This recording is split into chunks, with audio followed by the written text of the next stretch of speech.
Hello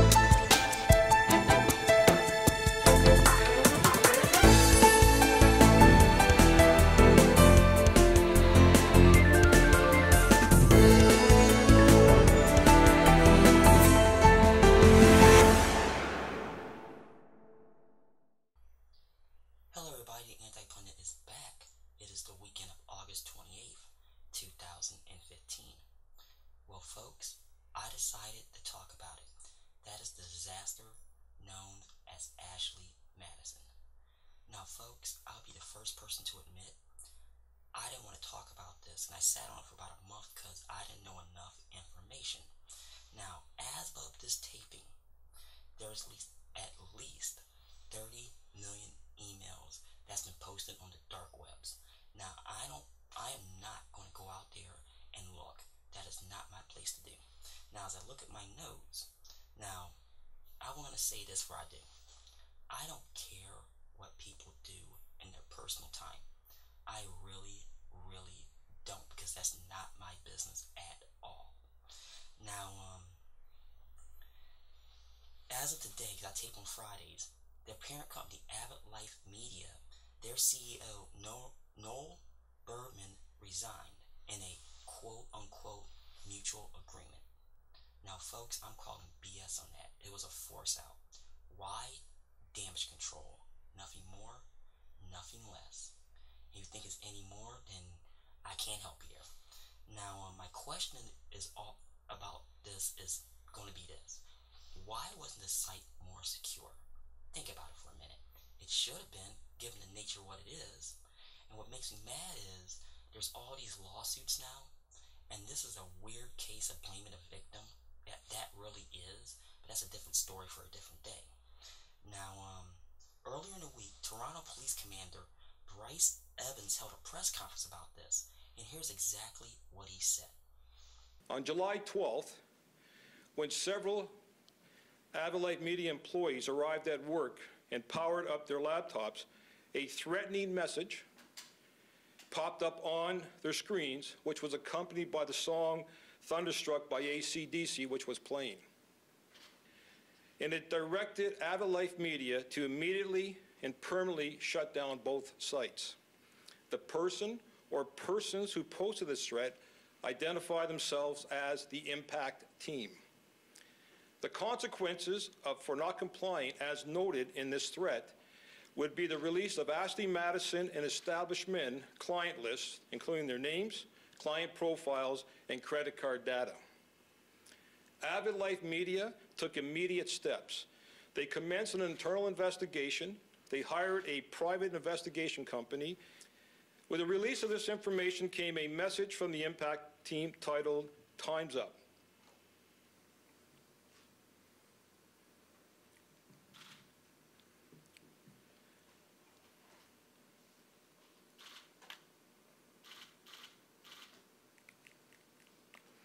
A third message was received this past Thursday, wherein the Impact Team taunts the CEO of Avid Life Media by stating, "Hey Noel, you can admit it's real now." This was accompanied by the release of his emails from Avid Life Media. This hack is one of the largest data breaches in the world, and is very unique on its own that it exposed tens of millions of people's personal information, including their credit card data. The ripple effect of the Impact Team's actions has and will continue to have a long-term social and economic impacts, and they have already sparked spin-offs of crimes and further victimization. As of this morning, we have 2 unconfirmed reports of suicides are associated because of the leak of Ashley Madison's customers' profiles. Now, folks, as of this taping, there is one confirmed, and let me explain why. Now, Michael Gronum, a San Antonio police officer, committed suicide this week. Now, the reason why I bring this up because this, as of this taping, is confirmed to be untrue.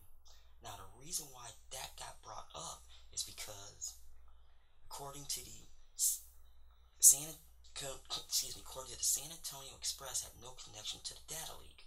Now, this all comes from the website cop block.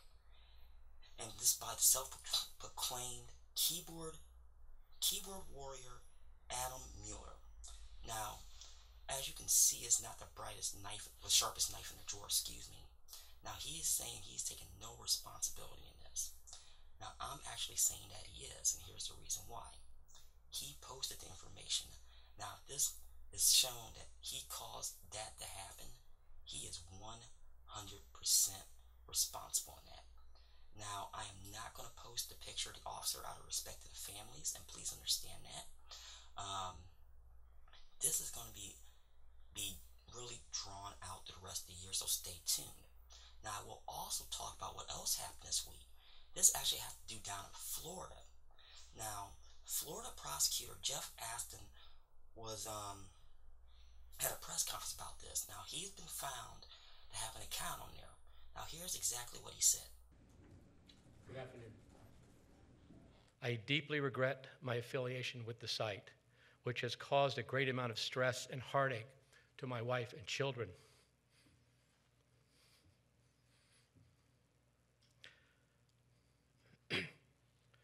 I want to publicly apologize to each of them for this embarrassment and for my blatant disregard for their feelings. While I indulged my curiosity about the site, it never went beyond that. While no laws have been broken,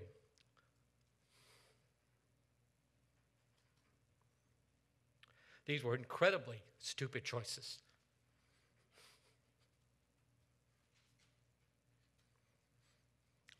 I ask for the public's forgiveness for my shortcomings, but those choices have had absolutely no impact on the performance of my official duties. My hope is only that this incredibly poor judgment in a personal matter will be compared by the public to 35 years of what I hope were very, very good judgments and incredibly good work.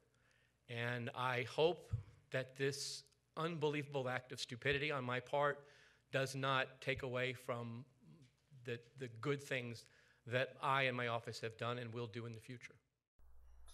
Now, folks, you're probably wondering why this name sounds familiar. He was the lead prosecutor in the Casey Anthony case down there a while back. Now I don't know what's going to happen to him as of this taping or what's going to happen in general, but this is going to be big. Now, these hackers, like I said earlier, are in big time trouble because we don't know exactly what happened or how they got the information. Now, before I went to tape, there was a gentleman that says he found out who did it. Now, when I get updates, I will let you know as far as that, if that's true or not. But stay tuned, because this isn't going away anytime soon. And it's going to be interesting to see who else's name gets brought up in this.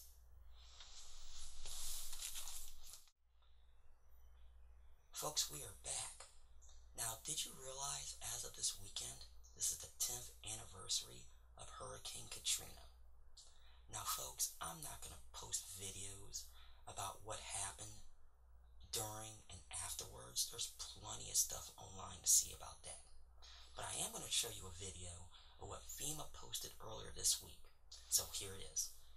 Being the catastrophic level event that it was, forced us to start planning for very large-scale and catastrophic events. It changed the way not only FEMA, but the way the nation prepares for and responds to large-scale events. We learned some very valuable lessons during Hurricane Katrina. The need for developing teams that specialize in this coordination, specialize in this unity of effort, to provide a single direction to all these different components that make up the response community during a major disaster. It couldn't just be FEMA. It had to be a group effort by FEMA, by the state, by the citizens, by the faith-based population, by private industry. It was truly a group effort. You know, you do not have communities without your schools. And the priority was to get these schools up and running as fast as you could. It was real crucial to outfit this whole apparatus with the assistance of not only our fire department and our parish, but with FEMA and the state, everybody working together to make this possible so that we can serve our community. We're able to come up with solutions to unprecedented challenges. And you're seeing that around you today in the New Orleans with the new roads, the new schools, the new hospitals, the new stadium, a place that really has been reborn out of the turmoil of Katrina. We as church can do a lot. The federal government can do a lot. Together, we have done a lot more. The old saying that, alone you're brittle, but together you're strong. With that teamwork, there's so much that gets accomplished that wouldn't have if the teamwork wasn't there. For us to effectively respond, we've got to work as a team. Post-Katrina, we came to understand that that team was much larger than just government. And so we absolutely have to have the volunteer agencies. We have to have the faith-based community. We have to have the private sector. All of them are part of our team, and if we work together, we can more quickly, more efficiently respond to the needs of disaster survivors.